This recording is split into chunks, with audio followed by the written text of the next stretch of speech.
Oi, gente, bom dia, boa tarde, boa noite, depende aí de quando vocês estão ouvindo, assistindo o nosso podcast. Eu sou a Juliana Seniqueda, aqui do Campus Tomás Advogados.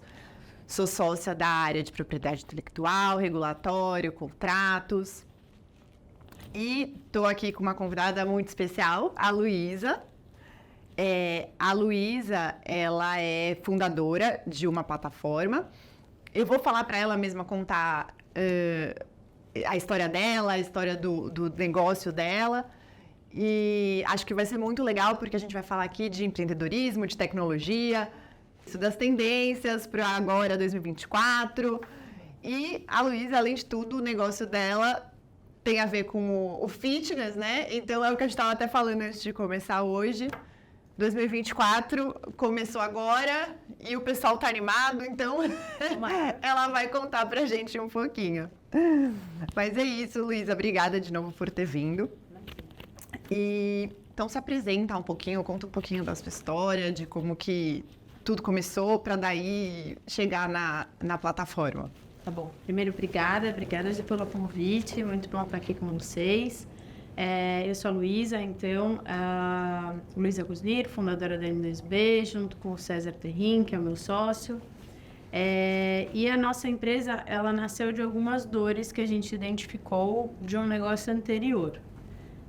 Então, a gente era sócio numa corretora de seguros, e aí a gente via os nossos clientes contratando e fazendo ali uma ginástica para conseguir ter um plano de saúde bom e barato, e era praticamente impossível, e ano após ano os reajustes aumentando, assim, né, galopantes. E aí o César, você conhece ele, sabe? É bem visionário, assim, ele enxerga as coisas bem antes delas acontecerem. E aí ele falou, isso aqui não tem como dar certo, assim, esse modelo que tá hoje, eu lembro da frase dele falar, é basicamente um caminhão em alta velocidade em direção à parede. E ano passado a gente começou a ver isso acontecer, né? A gente começou a ver toda a crise dos planos de saúde, da questão de reembolso. Então, isso é algo que ele falava lá em 2015. 2023 foi quando a gente começou a ver, talvez, o caminhão bater na parede. Mas ele falava, olha, a gente precisa pensar em alguma forma de atuar no problema anterior, que é a prevenção, né? E aí, nessa ideia de prevenção, a gente tinha um player na época que estava avançando com a parte de academia para RHs e tal, e a gente falou, bom, tá bom, academia não é todo mundo que já entendeu a importância disso, quanto precisa fazer musculação, principalmente, mas mesmo outras atividades, mas comer todo mundo come, né, e come mal, é a parte das pessoas. Então, por que a gente não atua em nutrição? E aí a gente, então, começou em 2016 com uma balança de bioimpedância, já na época, então, com esse conceito de as pessoas saberem a composição corporal, não focarem só em peso, e acompanhamento nutricional que a gente fazia dentro das empresas. Então, a gente ia, levava profissionais de nutrição para fazer o atendimento, e a ideia já era um pouco democratizar esse acesso. Conforme o negócio foi avançando, a gente acabou encontrando o universo fitness na nossa frente. A gente acho que não tinha tanta dimensão na época de que a nutrição não era tão pauta também nesse universo. E aí foi um match muito bom, assim. Foi nesse momento que a gente, digamos, que encontrou o nosso product market fit ali, né? Aqui eu tenho pessoas que estão mais aquecidas, digamos, sabe? Que elas já fizeram a opção de, por exemplo, começar a ter uma vida mais saudável, que a gente espera que todo mundo tenha. Pensar agora no começo do ano, mas vou ter uma vida mais saudável, vou fazer atividade física, disso vou passar por uma reeducação alimentar, é um processo um pouco mais simples de quem nem está se exercitando. E aí foi assim que, então, a N2B nasceu como Nutrition to Business, porque a gente vendia para RH, e a gente passou a vender para o universo fitness num processo em que as redes de academia contratam e fornecem para os seus alunos. Teve uma mudança em 2020, obviamente, né? Acho que todo mundo passou por isso. Com a pandemia, foi permitida a consulta online. Antes não podia. Então, a gente não conseguia entregar tudo o que a gente queria. Depois de 2020, passou a entregar. Então, a gente tem tantas bioimpedâncias dentro das unidades. E a gente acabou desenvolvendo um totem de autoatendimento para facilitar o acesso e realmente democratizar esse acesso a um exame que antes custava R$150 pelo menos. E a consulta, a gente tem hoje um dos maiores marketplaces de nutrição do Brasil. Entendi. Não, acho que é isso mesmo, né? É que no caso de vocês é nutrição, né? Vocês, assim, não tem telemedicina, não tem nada com médico, ou tem endócrino, alguma coisa. Porque também, né, foi permitido, porque é isso, a pandemia mudou muitos hábitos, né? Sim. Mas, Luísa, eu vou voltar mais para o começo, porque o nosso podcast fala sobre empreendedorismo e tecnologia, e então eu queria saber um pouco mais, assim, de antes. Como que você, Luísa, resolveu ser uma empreendedora e assim, eu sei que o César, eu conheço o César, gente, desde a escola, tá? E ele fez GV, eu sei que ele fez GV com a Luísa, foi lá que eles se conheceram. Sim. Mas aí eu queria que você me contasse um pouco desse começo, o que te levou a entrar nesse mundo, assim, do empreendedorismo. Tá. Bom, fiz GV, me formei e fui trabalhar no mercado corporativo tradicional. E eu não me dava muito bem no mercado corporativo, assim. Eu sempre tinha muito desejo de mudar como as coisas eram feitas. Então, quando eu via, talvez algum processo não estava o processo mais inteligente possível, que a gente poderia cortar caminho ou que a gente poderia tentar de outra forma, eu sempre trazia sugestões. Mas era uma recém-formada também, tinha muita ingenuidade no meu pensamento, eu não entendia tanto como também as hierarquias funcionavam. E aí isso não era muito bem aceito nos lugares que eu trabalhei. Eu acho engraçado porque tem um lugar que eu trabalhei que formou uma geração de empreendedores. Então eu começo a achar que talvez o problema não seja só ela. Mas eu sempre tinha essa sensação de que eu não estava fazendo tudo que eu poderia fazer. Que eu estava meio que dentro de uma caixinha, né, fazendo só um pedacinho do processo, que eu queria ter um pouco mais de dimensão de como tudo era feito e ser um pouco mais desafiada e que a gente sempre podia estar fazendo melhor do que estava sendo feito de fato. E aí o que aconteceu foi, o meu pai é empreendedor e a minha mãe é o inverso, ela sempre foi funcionária assim, bem certinha. E eu acho que de certa forma eu peguei um pouco de cada um. Porque a minha mãe também tem muita execução, sabe? E Sim. Eu acho que não que meu pai não tenha. Mas, assim, eu sempre tive muito exemplo dela de muita dedicação no trabalho e o exemplo dele de tomar risco, assim. Então, acho que juntou um pouco das duas coisas. E aí, o que aconteceu foi que eu realmente queria ter essa possibilidade de não ter amarras. E aí, eu postei no grupo da GV. Falando, tenho várias ideias, alguém quer empreender? E o César Fianos que respondeu, que é isso, ele tem esse perfil. E aí a gente foi almoçar, e aí a gente começou a conversar sobre ter um negócio, na época era outra coisa. Eu trabalhava em consultoria, não gostava. Eu entrei na consultoria para fazer uma coisa, um mês depois me mudaram para outra área. Aí como é a vida. E aí, depois de um tempo, o César acabou indo trabalhar em outra cidade. E eu fui trabalhar numa agência, que é aqui perto, inclusive. E aí, essa agência eu gostei muito de trabalhar lá. Era um lugar que me permitia ser mais crítica. Eu gostava das pessoas. Não era um negócio que, assim, se você fosse mostrar um meme, as pessoas ficavam bravas com os lugares que eu trabalhei, sabe? Sim, era mais livre, assim, sim. Então, eu tava feliz lá. Mas, óbvio, ainda senti algumas limitações natural do que é possível oferecer para um colaborador também. E aí o César voltou e falou, e aí? Vamos embora. Tirar do papel. Vamos fazer alguma coisa? Aí era isso, eu tinha zero planejamento. Não me planejei financeiramente para isso. Passei todos os perrengues esperados para quem não se planejou, mas valeu a pena, assim. Eu realmente queria e... O César já era empreendedor, então ele já tinha a corretora de seguros, e aí eu tive o privilégio de ter um guia nesse processo, sabe? Sim. Muito do que eu passava, ele já tinha passado, já tinha aprendizados, e aí eu acho que ajudou com que eu não sofresse tanto, ou que eu soubesse que tinha luz no fim do túnel, sabe? Não, é muito legal essa história. E eu acho que, enfim, aqui nosso escritório, para quem não conhece, né? É um escritório bem jovem. E todo mundo aqui, os sócios, a gente saiu de escritórios mais tradicionais. E é um pouco isso, assim, você não está muito conformado, assim, com o que você está vendo.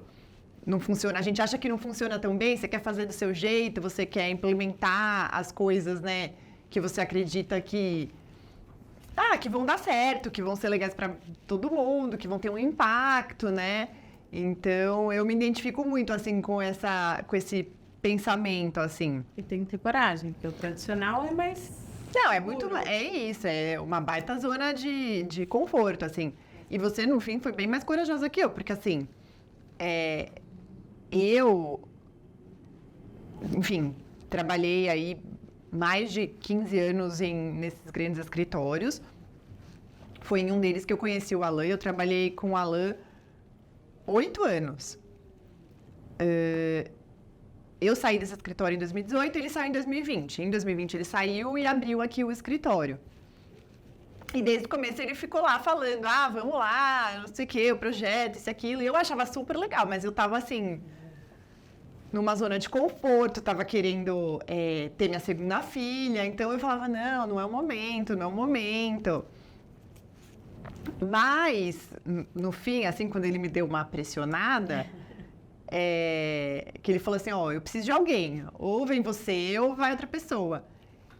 Eu já tinha trabalhado com ele, né, 8 anos, então, assim, eu sabia com quem eu tava me metendo, assim. Por outro lado, eu acho que eu sabia que, assim, né, eu tinha mais conhecimento, assim, de como seria o meu sócio no dia a dia, no trabalho.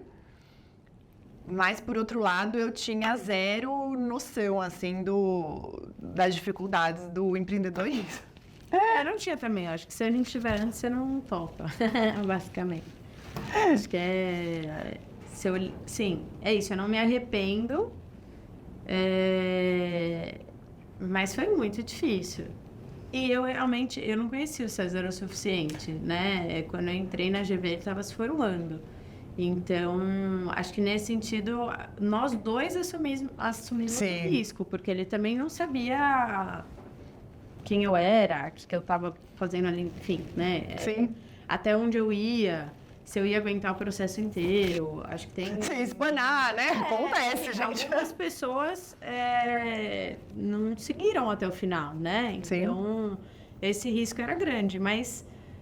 Nossa parceria deu muito certo. Muito certo. Assim, acho que a gente é muito complementar.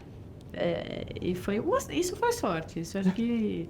Tem aquela história de você tem que estar aberto para a sorte. Então, eu postei lá, ele respondeu, a gente foi almoçar. Então, os dois estavam buscando essa sorte. Mas ainda bem, deu muito certo. Ainda bem mesmo. Mas, pensando aqui um pouco no feminino... eu também tenho sócios homens, assim como você no caso, né? Você tem alguma mentora feminina, alguma coisa, assim, um guia talvez, ou uma pessoa que você admira, que te ajuda com essas questões, assim, do empreendedorismo feminino ou não? Vai na raça mesmo? Não. Ao longo dessa história... Quando eu estava... Antes de eu ir para a consultoria, eu fiz algumas sessões de mentoria, de coaching, com o Davi Saad, presidente do Instituto Natura. E ele é incrível. Ele mudou muito minha vida. Preciso agradecer, inclusive. E foi um momento que ele basicamente me ensinou como o mundo corporativo funcionava. Era aquilo que eu falei que eu não enxergava. Por que eu estou sugerindo um negócio aqui que eu acho que, né, faz todo sentido e tal? E ele falou, Luísa, não é assim que funciona. E ele era muito direto, muito objetivo. Ele é insano. Legal. Ele é incrível mesmo. E aí, quando eu fui para a consultoria, mesmo não gostando, eu consegui jogar o jogo do corporativo graças a ele. E eu falava pra ele, putz, Ali, acho que não é isso, acho que eu quero empreender, acho que eu quero outra coisa. E eu acho que na época,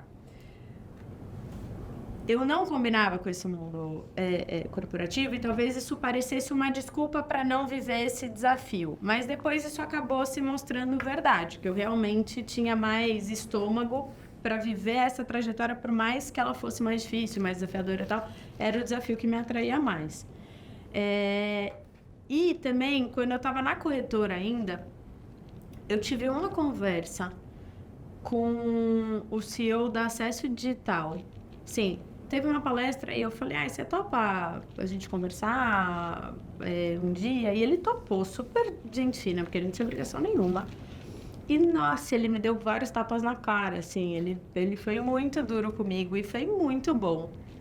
Ele me abriu a cabeça para várias coisas, de como eu estava também achando que eu ia encontrar facilidade nesse processo. E aí, acho que essas duas pessoas, para mim, mudaram a minha relação com o trabalho. E ao longo da trajetória mesmo, o que acontece o César, ele não faz distinção entre o feminino e o masculino, né? Ele, acho que pela criação em casa, qualquer coisa do tipo, qualquer pessoa que passou pela gente na N2B, ele sempre tratou igual. E ele sempre coloca as pessoas para o máximo que elas podem desempenhar. E comigo não foi diferente. E ele me ajudou muito no processo. E aí, nesse sentido, acho que até que foi bom ter sido um homem, porque situações em que eu podia achar que eu não era tão capaz, ou que eu não ia dar conta, ou que eu não estava apta, ou que alguém era melhor do que eu, qualquer coisa do tipo, ele falava, cara, da onde? Presta atenção, olha isso. E a minha postura profissional e de relacionamento profissional com os outros mudou completamente nesses anos, sabe? Sim. Desde que eu me tornei sócia dele. E aí eu não tenho dúvida de que a construção, ele, assim, é peça importantíssima nessa construção. E falando de N2B, a gente tem 70% de mulheres, mais ou menos, lá. E eu acho que o fato de eu saber que tem tantas mulheres olhando para mim como uma inspiração, também é uma inspiração para eu sempre ser o meu melhor, sabe? Sim, entendo completamente. Aqui a gente também tem maioria feminina. Eu também me sinto assim, me sinto responsável, me sinto até... Você também é mãe, né? Sim. Então, me sinto muito nesse objetivo e nesse objetivo mesmo, assim, de demonstrar, assim, até, né, para todo mundo que trabalha aqui, que é possível você trabalhar, você ser mãe. Então, né, eu adoro quando as meninas vêm aqui no escritório, me divirto, fico super feliz, sabe? Eu estava contando para elas, a Bebel e a Ana vieram aqui no meio do feriado, o escritório estava vazio, mas elas vieram, ficaram aqui, eu achei muito fofo a Bebel falando para a Ana, você vai amar o escritório da mamãe, é muito legal, a gente desenha, a gente faz isso, a gente faz aquilo outro, e eu fiquei super feliz, assim, né, poxa, que bom, sabe, que ela tá feliz que a mamãe tá indo trabalhar, que bom que ela tá feliz que ela vai junto, né, então... eu sinto... É uma super responsabilidade. Mas, bom, aí eu já não sei, assim, né? Porque você, quando virou mãe, já estava na vida de empreendedora, né? Já. Então, o que eu acabo discutindo muito aqui no podcast, e de novo, né? Eu até preciso abrir esse ano o podcast para os convidados masculinos, porque eu tô um pouco preconceituosa. E aí eu só tô chamando as mulheres, entendeu? Mas é justamente por conta disso, assim, é porque eu acho legal eu trazer as mulheres com essas trajetórias no mundo da tecnologia, que é um mundo ainda muito masculino, né, e tal. Porque é isso, assim, várias convidadas eu já perguntei, assim, da questão do mundo corporativo, se elas tinham sentido, assim, essa dificuldade, sabe? Sendo mulheres ou sendo mães, porque eu, pessoalmente, tive mais esse problema depois que eu virei mãe. Eu não sentia nenhuma diferença até eu virar mãe. Depois que eu virei mãe, eu senti que, sabe... mas será que ela dá conta? Ela não tem filho pequeno para criar? Não sei, sabe? Mas você, talvez, por já ter tido essa experiência, já sendo dona do negócio, talvez não tenha tido, eu não sei. Eu acho que eu falo muito sobre essas questões com as meninas que trabalham lá, e acho que é meio inevitável a gente falar um pouco sobre essas diferenças.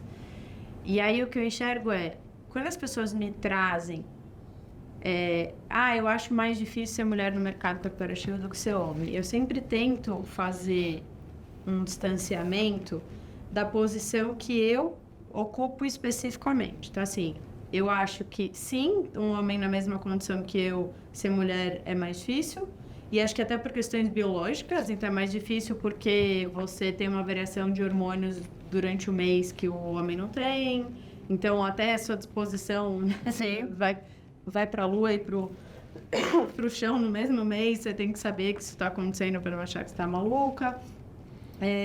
Eu acho que a questão de que se você quiser ter filho, é você que tem que engravidar, é um desafio, é uma dificuldade, porque assim, sim, eu tive filho no meio disso tudo, e foi super difícil tomar essa decisão, porque eu queria muito ser mãe. Falei, gente, como é que eu vou fazer isso? Como é que eu vou encaixar isso aqui? Como é que eu vou abrir mão das minhas atividades? E meu filho nasceu no dia da IPO da Smart. Que é o nosso principal cliente. Então, no dia do IPO, eu nunca vou esquecer. E aí, 15 dias depois, eu já estava lendo e-mail, já estava respondendo mensagem. Quando ele fez 3 meses, eu comecei em meio período. Foi uma escolha minha, assim. A empresa até estava preparada para eu ficar mais tempo, mas eu mesma não queria, porque não deixava de ser meu filho, a empresa também. Também, sim. E eu tenho um esquema com meu marido que permite isso. Mas eu achei difícil não porque me impuseram essa dificuldade, e aí a gente acredita que é um ambiente muito receptivo na N2B para isso. E temos mulheres muito responsáveis, então, de forma alguma, isso é um empecilho. Eu acho que quando a gente engravida, imagina você ter passado por isso também, você fala, meu Deus, eu vou ficar um tempo fora, então eu preciso compensar antes. E aí você trabalha igual uma louca antes, porque você acha que você tem que trabalhar pelo tempo que você não vai ficar trabalhando. E quando você volta, ou você é muito eficiente ou você é muito eficiente, não tem opção, sabe? Sim. Então você ganha uma série de habilidades que você não tinha antes.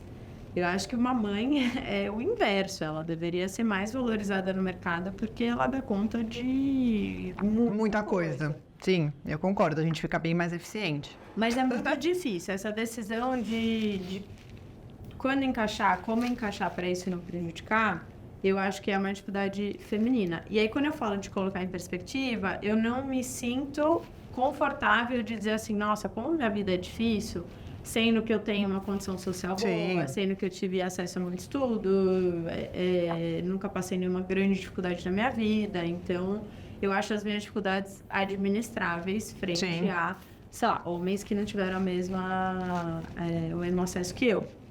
Então, as dificuldades que eu tenho são basicamente biológicas. A gente aprende a administrar também, né? Sim. Não, mas legal, eu acho legal essa experiência, acho legal compartilhar, acho legal que as pessoas vejam que, assim, gente, tem de tudo, assim, de exemplo, assim, eu tenho recebido várias convidadas, tá sendo muito legal pra mim, pessoalmente, e aí tem de tudo, porque tem a do mundo corporativo, que teve filho, a do mundo corporativo que não teve filho, a empreendedora que teve filha, a empreendedora que não teve, e assim, é muita coisa, assim. São vários exemplos, e eu acho que a lição mais importante, pelo menos o que eu vejo, assim, é isso, assim. Eu acho que a gente até se torna muito mais eficiente mesmo, eu sinto muito isso. E dá para fazer, assim, o que você quiser fazer, no fim. Então, essa é uma lição importante que eu acho. Acho que quando você tem filho, o seu tempo que já era valioso se torna 1000 vezes mais. Sim. Então, as suas prioridades mudam completamente. E aí eu tinha muito receio de, quando eu estivesse no trabalho, eu me sentir em dívida com a minha maternidade, que quando eu estivesse com meu filho, eu me sentisse em dívida com o trabalho. E eu acho que eu consegui administrar isso. Eu não me sinto, sim, em débito com nenhum dos dois, sabe? Às vezes eu fico pensando que é muito doido, né? A gente trabalhar de segunda a sexta-feira e aí a gente acaba vendo pouco nossos filhos nesse período. E aí, beleza, fim de semana a gente fica junto, porque é tão gostoso estar com eles que eu acho um pouco de desperdício. O esquema como o mundo funciona, mas não sei, eu vou mudar também isso a essa altura do campeonato. Mas quando eu tô com ele, eu tô entregue, assim. E quando eu tô no trabalho, eu também tô entregue. Eu acho que a gente é capaz de se dedicar aos dois e saber que a gente é importante nos dois, sabe? Sim. Sim, muito bom. Obrigada por compartilhar a sua experiência. Bom, voltando assim só, talvez por você ter um sócio homem, talvez você não tenha tido tanta dificuldade, mas você teve alguma dificuldade assim para fazer captação de investimento, reunião, por ser mulher, por ser jovem?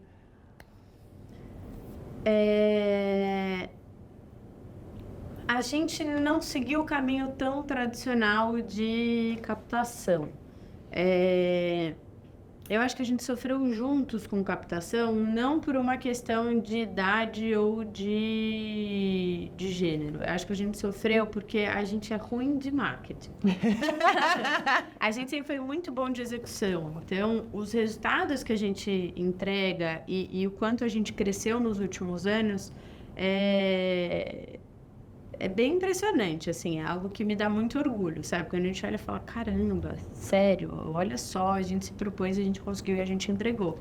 E a gente via a gente fazendo muito menos e conseguindo convencer outras pessoas muito mais, porque tem mais esse perfil de palco, porque tem outro tipo de exposição, outro tipo de como, né, expressar o que está pensando. Então, a gente, nessa trajetória, eu acho que se vendeu menos do que efetivamente a gente entregava, sabe? Era o que a gente costuma ver. Então, não acho tanto que foi por esse ponto. A gente conversou com vários venture capitals. A gente acabou captando com corporate venture capital, né, ao longo dessa história, principalmente, mas conversando com os VCs, a gente teve assim, eu lembro de falar com o VC que fazia sugestões que claramente não tinha nada a ver com o negócio. A gente saía e falava, cara, a gente não quer esse sócio. Né? Outros cenários em que a gente conversou e foi legal, mas questão de timing a gente também não avançou. E a única pessoa que me perguntou, que a gente estava falando de investimento, que falou assim, mas você é mãe? E eu não era. Eu falei, não, ainda não. Eu falei assim, não, então você não é full dedicada. Quero que você virar mãe, você vai deixar de ser full dedicada. Foi minha mulher. Acontece. Então, assim, e era uma mulher mais velha, e foi uma conversa meio de corredor, assim. Mas acho que só tem um ponto bom, que é um pouco do que você vive também. Eu tenho a impressão de que quando a gente fala de empreendedorismo feminino, precisa ser o clube da Luluzinha também, sabe? Então tem que ser mulher com mulher. E eu acho que você não incentiva o empreendedorismo feminino se obrigatoriamente você tem que ter 3 sócias mulheres. Cara, somos fundadores, uma mulher e um homem, e isso funciona porque eu falei, a gente é complementar. Talvez se houvesse um incentivo ao empreendedorismo misto, Sim. mais mulheres empreenderiam. Sim. Mas é quase como se... Ah, não, então você não está sendo empreendedorismo feminino o suficiente se você tem um sócio homem, sabe? Que pena. Não, mas é verdade. Acho que faz todo sentido. Eu acho que faz... É uma pena mesmo quando esses projetos, enfim, eles estimulam só um pedaço da moeda, né? Porque a gente tem, assim como eles têm que aprender com a gente várias coisas, a gente também tem que aprender com eles. Até voltando para o que você já mencionou, né? E até uma parte importante aí da questão do marketing, né? Tem várias pesquisas, vários estudos, assim, né? De questão de autoconfiança masculina, que eles precisam ensinar pra gente. A gente precisa aprender com eles a como se posicionar, a como se vender, né? Então, é legal ter essa mistura, assim, porque é isso, as pessoas vão se complementando.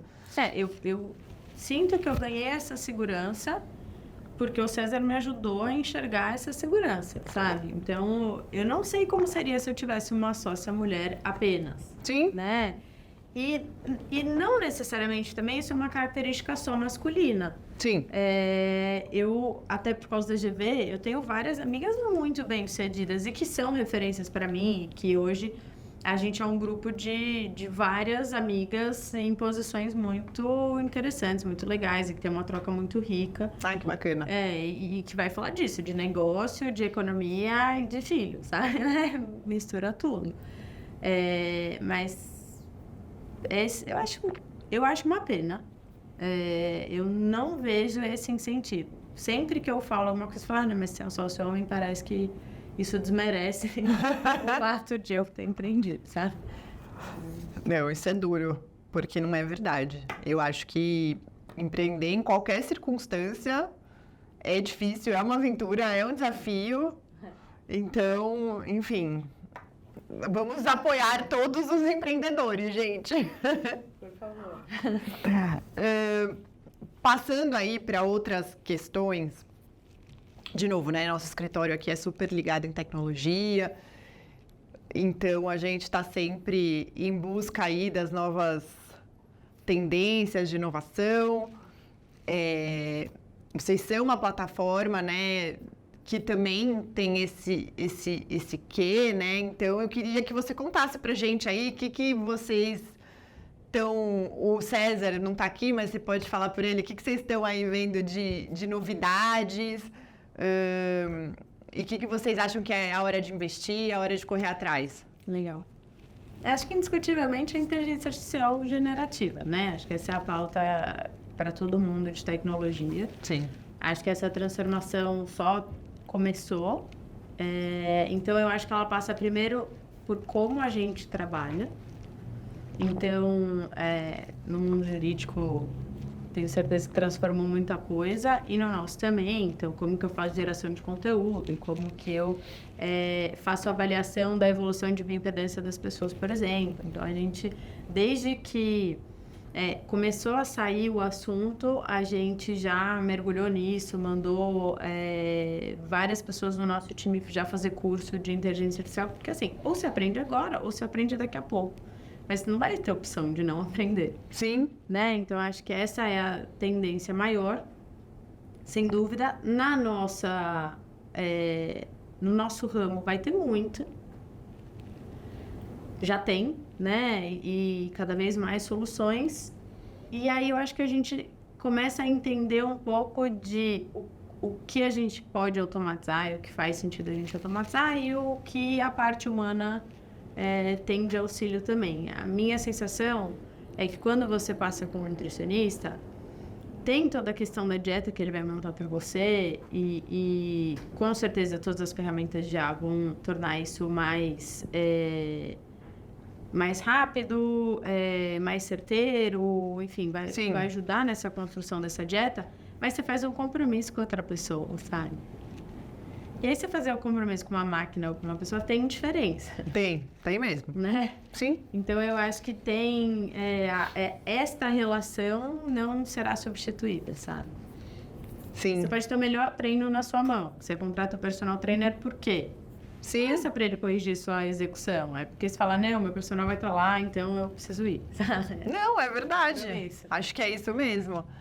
Eu acho que em vários setores, inclusive o jurídico, é isso, assim, a gente tem que aprender a usar a inteligência artificial para otimizar tempo mesmo, ser mais eficiente. É o que a gente busca aqui no escritório também com várias ferramentas, mas o papel humano, ainda bem, não é, né, 100% dispensável, porque é isso, né, são peculiaridades, são pequenas coisas, são pontos sensíveis que a máquina, por mais avançada que ela esteja, ela ainda, gente, ainda não alcança, né? Mas acho que é isso mesmo. Tem perfis que vão ser totalmente atendidos por IA e vai funcionar. A pessoa que está lá comprometida, já que não precisa desse coach ali te cobrando, vai funcionar. Quem precisa de uma cobrança ainda vai precisar de um ser humano. Acho que Então, logo, gente, assim, já vai ter a maquininha apitando pra te cobrar, né? Tem isso. Sim, exato. Mas é que é mais fácil de ignorar, né? O que você falou, tipo, quando o seu personal chega de manhã no seu prédio, já aconteceu comigo, né? Você fala, meu Deus, tá bom, né? Eu vou, né? Tem uma pessoa aqui. Tem uma pessoa aqui. Mas tem muita coisa que vai ser muito legal. A gente tem um cliente que é farmacêutica, que trabalha com obesidade e diabetes, né? E aí a gente estava falando ontem, até com uma das nossas nutris, sobre a questão de diabetes. Ela falou, não, vai ter agora a bombinha com inteligência artificial, que vai avaliar o quanto que precisa liberar de insulina. Isso é incrível, né? Então, tem muita melhoria prevista que vai melhorar a vida de muita gente. Acho que a gente vai ter que aprender a lidar com o que for mudar. Não, mas legal. Bom, vou encerrar aqui o nosso bate-papo, que tá muito bom, mas infelizmente não pode durar para sempre, porque somos mulheres muito ocupadas, não é mesmo? Então eu vou encerrar aqui com uma pergunta que eu sempre faço, que é se você tem algum conselho para alguma jovem que está entrando no mercado de trabalho agora ou que está pensando em empreender agora, qual que seria o seu conselho aí? Posso dar 2? Pode. O primeiro é se planeja financeiramente. Que foi algo que eu não fiz, principalmente para quem for empreender, né? Então, isso que você falou, não tive tanta coragem. Eu não acho que foi falta de coragem. Se eu já tivesse filho, quando eu pensei em empreender, teria sido completamente diferente, né? Eu me responsabilizava só por mim quando eu inventei isso e se tivesse outra pessoa, teria tomado outra decisão, provavelmente. Então, se puder, se planeje, né? E tenha aí algum resguardo antes de se jogar no empreendedorismo. E seja empreendedorismo ou seja carreira, não tenha preguiça. Eu acho que a gente tem uma geração... Olha, lá no Indusb a gente tem muita gente da geração Z. Então, eu não quero condenar uma geração inteira, porque a gente tem muita gente que é muito trabalhadora lá. Mas também passou pela gente, a gente tem visto muitas pessoas que aos 20 e poucos anos querem trabalhar pouco, ganhar bem e trabalhar com algo que tem propósito. E eu comentei do Davi Saad aqui, né? Eu lembro que ele falou assim, olha, qualidade de vida, ganhar bem e trabalhar com propósito, ele falou, cara, quando você acabou de se formar, escolhe um. Depois de um tempo trabalhando, talvez escolhe 2. Você não vai ter os 3. De cara, né? Não vai ter os 3, sabe? Aí eu lembro ele falando disso, ele falou, olha, hoje, na posição que eu tô, na idade que eu tô, eu posso dizer que eu tenho um pouco dos 3, porque, né? Sim. Mas ainda assim, qualidade de vida não é o que as pessoas sonham. E tem gente que fala, vou empreender porque eu vou trabalhar das 10 às 4. Imagina, não vai. Não. Ou se for, você vai quebrar, tá tudo bem, né? Então, acho que a minha sugestão faz com dedicação. E se você é jovem, é o momento. Você não tem filho ainda. Sim. Você, né, pode arriscar. Suas obrigações são relativamente pequenas. Então, se dedica, porque você vai colher os frutos da dedicação ou da não dedicação em breve. Gostei muito. Concordo de novo, 100%. Então, assim, não vamos falar mal da geração Z. A Nicole tá aqui, entendeu? Ela é super esforçada, então a gente não pode falar mal. Não, tô brincando. Mas eu não ia falar, mas vou falar. Não, é porque eu vejo muito isso, assim, eu fico desesperada, assim, eu vejo isso na minha filha, e minha filha não é da geração Z, sei lá, acho que chama Alfa, sei lá que geração que é. Mas eu fico meio desesperada, né, porque é a geração, assim, que, né, a Bebel, o seu filho também não deve saber, né, o que é comercial, porque, tipo, ficar vendo no streaming. Então, assim, você tem que esperar qualquer coisa, é um desespero. Eu falo, gente, imagina essas crianças, Não sei como vai ser. Vendo, sei lá, como é que era lá da TV Colosso, entendeu? Que tinha comercial, não sei. Cara, Você tem que esperar o dia seguinte. Esses dias a gente tava... Você vai ser curioso. A gente tava num hotel, meu filho tem 2 anos e meio.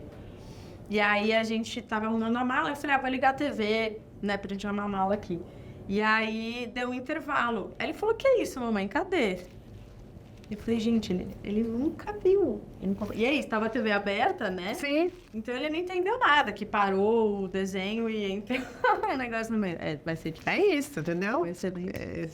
Ela fica aflita, eu tenho que explicar, gente, tem que esperar. E isso vale também, né, para a geração, assim, um pouco mais velha, mas que entrou no mercado de trabalho agora, que é isso, né? Tem esse tempo de maturação para você conseguir conquistar tudo, porque é difícil. E também complementando, o negócio do empreendedorismo, as pessoas às vezes têm essa ilusão.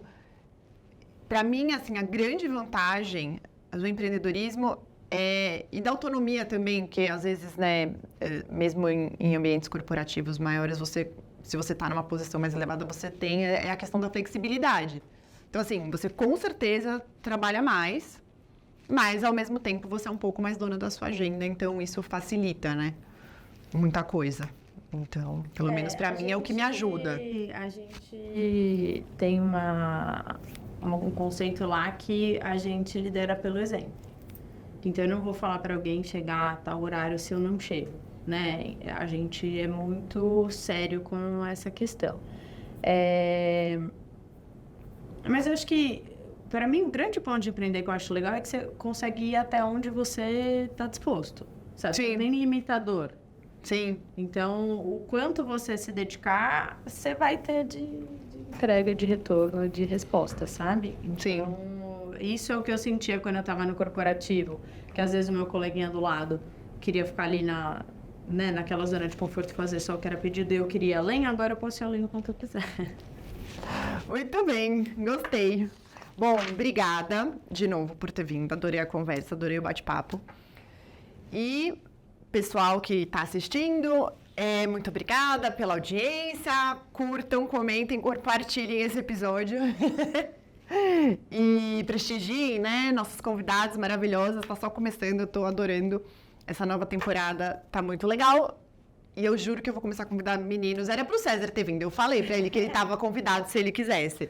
Pra gente já começar a introduzir o masculino aqui, mas... Enfim... Obrigada, gente. Obrigada pelo convite. Pessoal, conheça o escritório também, então eu vou fazer o discurso aqui. Não é fácil a gente encontrar um escritório que pensa fora da caixa, que as pessoas querem fazer uma construção conjunta, então a gente vem conversando há algum tempo também. Obrigada por todo esse espaço. Obrigada.